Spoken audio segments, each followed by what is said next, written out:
அனைவருக்கும் தமிழ் வணக்கம். நான் உங்கள் ராஜ்மோகன். சில நாட்கள் முன்பு பாஜக மதுரையில் ஒரு நிகழ்ச்சி நடத்தினாங்க. பகுத்தறிவு தந்தை பெரியாரை குறித்தும் பேரறிஞர் அண்ணாவை குறித்தும் ஒரு காணொலி போட்டு சிறுமைப்படுத்தினாங்க.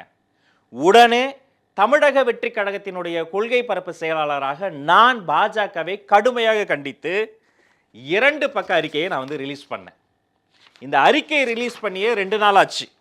ஆனால் இந்த 2-3 நாள் இதையெல்லாம் கண்டும் காணாமல் இருந்த சில ஊடகங்களில் சில வாடகை வாய்களை விலைக்கு வாங்கி அவர்களை வழி நடத்தக்கூடிய இந்த திடீர் திமுக முதலாளிகள் தங்களுடைய வாடகை வாய்களை பயன்படுத்தி இன்னைக்கு காலையிலிருந்து ஒரு பொய் விஷம பிரச்சாரத்தை பரப்பிக்கிட்டு இருக்கிறாங்க. என்னது? பெரியாரை பற்றி தப்பாக பேசியிருக்கிறாங்க, தாவேக்கா மௌனம் காக்கிறது, தாவேக்கா தரப்புல கண்டனமே வரல. உங்க கட்சி மாதிரி, உங்க முதலாளி கட்சி மாதிரி அட்மினை வைத்து அடிப்பதல்ல தமிழக வெற்றி கழகம். நான் பேசுகிற ஒவ்வொரு வார்த்தையும், எழுதுகிற ஒவ்வொரு சொல்லும் என்னுடைய தலைவரின் அனுமதியோடு அவர் குரலாக மட்டும்தான் நான் எழுதுகிறேன், பேசுகிறேன், ஒலிக்கிறேன். இப்ப இந்த 2 நாள் இந்த கண்டன அறிக்கையை பார்க்காம எங்க உல்லாச பயணம் போயிருந்தீங்களா? ஊட்டி மலர் கண்காட்சி பார்க்க போயிருந்தீங்களா? சீர்திருத்த கேள்வியெல்லாம் கேட்பீங்களே, குளிர் எப்படி இருக்கிறது, குளிராக இருக்கிறது அப்படின்னு வெதர்மேனா மாதிரி வெதர்மேன் ரிப்போர்ட் போட்டுக்கிட்டு இருந்தீங்களா? அப்புறம் திமுகவுடைய கூட்டணி கட்சி தலைவர்களாக இருக்காங்க பாருங்க, அந்த மாண்புமிகு அண்ணன்கள் அப்படி போற போக்கில் செய்தியாளர் கேள்விக்கு தாவேக்கா கடுமையாக கண்டனம் தெரிவித்ததை அப்படியே மூடி மறைச்சு பெரியார் அவங்க முழுசா உள்வாங்கி இருக்கிறாங்களான்னு கேள்வி கேட்குறாங்க. நான் ஒரு கேள்வி கேட்குறேங்க, மதிப்பிற்குரிய அண்ணன்களிடம் ஒரு கேள்வி கேட்குறேன். உலக அரசியல் வரலாற்றில் பாஜகன்னு ஒரு கட்சி எங்களுடைய கொள்கை எதிரின்னு டிக்ளேர் பண்ணி ஆரம்பிக்கப்பட்ட ஒரே கட்சி தமிழக வெற்றி கழகம். கட்சி ஆரம்பிக்கிறதுக்கு முன்னாடியே டிமானிட்டைசேஷன்ல ஆரம்பித்து டீலிமிட்டேஷன் வரைக்கும் இந்த மண்ணுக்கும் மக்களுக்கும் நஞ்சாக நிற்கிற பாஜகவை எதிர்க்கும் துணிச்சல், துணிவு, திராணி இருக்கக்கூடிய ஒரே கட்சி தமிழக வெற்றி கழகம். மதவாதத்தை பேசக்கூடிய அதே பாஜகவினுடைய மறைமுக ஊதுகுழலா இருக்கக்கூடிய திமுகவை விமர்சிக்கும் தைரியம் உங்களுக்கு இருக்கிறதா? சொந்த கட்சிக்காரன், சொந்த கட்சி மாவட்ட செயலாளர் கூட்டணி கட்சியினுடைய கொடிக்கம்பத்தில் கொடியேற்ற முடியல, வேதனைப்படுறீங்களே, கண்டிக்க முடியுதா? உங்க கட்சியை சார்ந்த எத்தனையோ தோழர்கள் இதே கூட்டணி கட்சி மீது கொஞ்சம் கூட மட்டுமரியாதை இல்லாம அந்தந்த மாவட்டத்தில் இருக்கக்கூடிய பெரும்பான்மை சமூகத்தை சார்ந்த மந்திரிமார்களை திருப்திப்படுத்த கொத்து கொத்தா அரெஸ்ட் பண்ணி பல கேஸை போட்டு உள்ள தள்ளுறாங்க. அப்பெல்லாம் நீங்க ஏதாவது கண்டிச்சிருக்கீங்களா?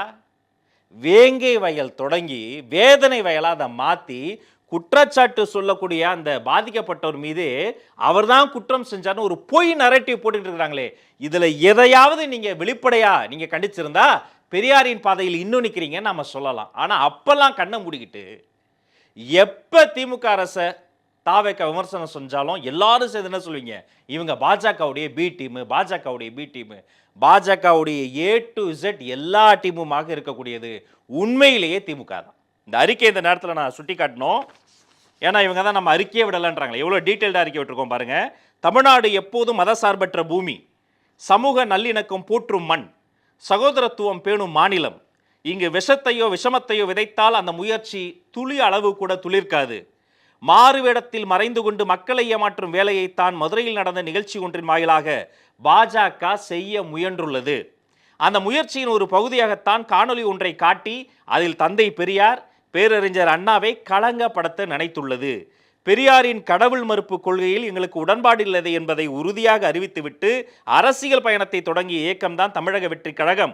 ஆனால் சாதி மறுப்பு, தீண்டாமை ஒழிப்பு, சமூக நீதி, பெண் கல்வி, பெண்கள் முன்னேற்றம் என பெரியார் இந்த தமிழ் சமுதாயத்துக்கு காற்றிய தொண்டுகளை யாராலும் மறைக்க இயலாது. இத்தகைய காரணங்களுக்காகவே அவரை தனது கொள்கை தலைவராக தமிழக வெற்றி கழகம் ஏற்றுள்ளது. அது மட்டும் கிடையாது, முக்கியமான விஷயம் என்ன தெரியுமா? ஒரு பெரிய சோஷியல் ரிஃபார்மருங்க நம்முடைய கொள்கை தலைவர் பெரியார். சமூக சீர்திருத்தவாதியான பெரியாரை கடவுள் மறுப்பு கொள்கை என்ற ஒற்றை வளையத்துக்குள் மட்டும் அடைக்கும் வேலையை ஒன்றிய பாஜக அரசு தொடர்ந்து செய்து வருவதை வன்மையாக கண்டிக்கிறோம். இம்முயற்சி ஒருபோதும் வெற்றி பெறாது என்பதையும் தெரிவித்துக் கொள்கிறோம். மேலும் பெரியாரோடு நிற்காமல் கனிவின் திருவுருவமான பேரறிஞர் அண்ணாவையும் அவதூறு செய்யும் முயற்சியை மதுரை நிகழ்ச்சியில் பாஜக கையில் எடுத்துள்ளது.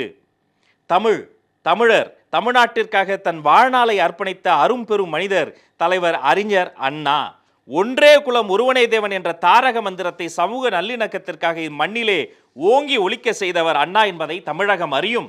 இன்றளவும் தமிழக மக்களின் மனங்களில் நீக்கமற நிறைந்திருக்கும் தலைவர்களான தந்தை பெரியார், அறிஞர் அண்ணா ஆகியோரை களங்கப்படுத்தும் முயற்சிக்கு துரும்பளவு பலன் கூட கிடைக்காது. இதை ஏற்கனவே பாஜக அறிந்திருந்தாலும் மீண்டும் உணரத்தான் போகிறது. அரசியல் பேச மாட்டோம் என்று சொல்லிவிட்டு பாஜக செய்த நரித்தந்திர வேலைகளில் ஒன்றுதான் இந்த விஷமத்தனமான காணொளி உத்தி. நரி பரியானதையும், அதாவது குதிரையா மாறிச்சு, நரி பரியானதையும் பின்னர் மீண்டும் பரி நரியானதையும் பார்த்த மதுரை மண்ணில் தான் தமிழக அரசியலில் தன்னை பரியாக மாற்ற நினைத்து ஊழையிடும் இந்த வேலையை பாஜக செய்துள்ளது. இதை விட பாஜகவை என்னங்க கண்டிப்பாங்க? இதை மாதிரி யாராவது கண்டிச்சிருக்காங்களா? தமிழ்நாடு சமூக நீதிக்கும் சகோதரத்துவத்திற்கும் பெயர் பெற்ற சமத்துவ பூமி. இங்க பிளவுவாத அரசியலை பாஜக எந்த வடிவத்தில் எந்த வேடத்தில் செய்தாலும் தமிழக மக்கள் அதை முறியடிப்பர். இதை எங்கள் தமிழக வெற்றிக் கழகம் சார்பாக உறுதியாக தெரிவித்துக் கொள்கிறோம். ராஜ்மோகன், கொள்கை பரப்பு செயலாளர், தமிழக வெற்றிக் கழகம். இதுக்கு பேர் கண்டனம் இல்லையா? இந்த கண்டன அறிக்கை வந்தப்பெல்லாம் நீங்க எங்க கண்ணை மூடிக்கிட்டீங்களா, காதை மூடிக்கிட்டீங்களா? ஒன்னு கேட்குறேங்க, இந்த கூட்டத்திற்கு, இந்த ஆர்எஸ்எஸ் அஜெண்டாக்கு அனுமதி கொடுத்தது யாரு? பாஜக அரசு திட்டமிடுது. திமுக அரசு ஏன் அனுமதி கொடுக்குது? பாஜக அரசு ஆர்எஸ்எஸ் பேரணியை நடத்துது.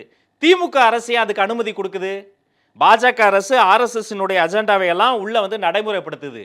திமுக மாநில அரசு எல்லாத்துக்கும் எப்படி அனுமதி கொடுக்குது? அப்ப இதைத்தான் நாங்க அன்றிலிருந்து சொல்றோம். இங்க பேசும்போது மோடிக்கும் பயம் இல்ல, ஈடிக்கும் பயம் இல்ல. ஆனா டெல்லிக்கு போயிட்டு கையை பிடிச்சிக்கிட்டு கையை காலா நினைக்கிற தெய்வமேனு சரணாகதி அடைந்து விட்டார் இந்த நாட்டினுடைய மிக முக்கியமான, இந்த தமிழ் மாநிலத்தினுடைய முதல் முறை முதலமைச்சர் மு.க. ஸ்டாலின் ஐயா அவர்கள். அவர் சார்ந்த கட்சி எப்போதெல்லாம் திசை திருப்ப வேண்டுமோ அப்போதெல்லாம் இவ்வளவு தெளிவாக கண்டனம் சொன்ன தாவேகாவை இன்னைக்கு காலையிலிருந்து இப்படி செய்து கொண்டிருப்பது மீண்டும் மீண்டும் கண்டிக்கத்தக்கது. உங்களுடைய இந்த கபட நாடகங்கள், நீங்க நெடுநாளாக நடத்தக்கூடிய இந்த நெடுநாள் கூத்து அம்பலம் ஏறி கொண்டிருக்கிறது. மக்கள் பார்த்து கொண்டிருக்கிறார்கள். இன்னும் ஒவ்வொரு மேடையாக உங்களுடைய அனைத்து நாடகங்களையும் எக்ஸ்போஸ் செய்து 2026 பாஜக மட்டும் கிடையாது, திமுகவுக்கும் வரலாற்றில் மறக்க முடியாத ஒரு தகுந்த பாடத்தை மக்கள் கற்றுக் கொடுப்பார்கள்.